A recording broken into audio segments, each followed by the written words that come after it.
Hello everyone, today we'll be talking about chapter 3 and specifically table 3.3, teaching letter sounds in the general curriculum. Teaching sounds directly and providing students with ample review allows the students mastery over the skill.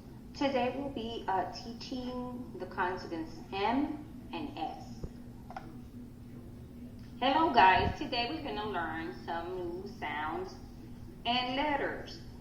Here is the sound for Mom begins with the sound and the letter M stands for that sound. Listen, together. Mom begins with the sound One more time guys.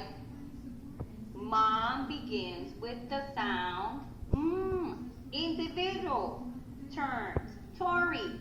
Mom begins with the sound Jose. Mom begins with the sound.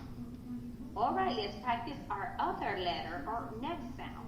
And the sound is Son begins with the sound.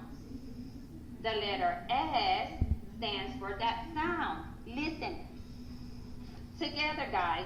Sun begins with the sound. Together, one more time. Sun begins with the sun. Individual terms. Kimberly. Sun begins with the sound. Savannah. Sun begins with the sound. Thank you all for your attention.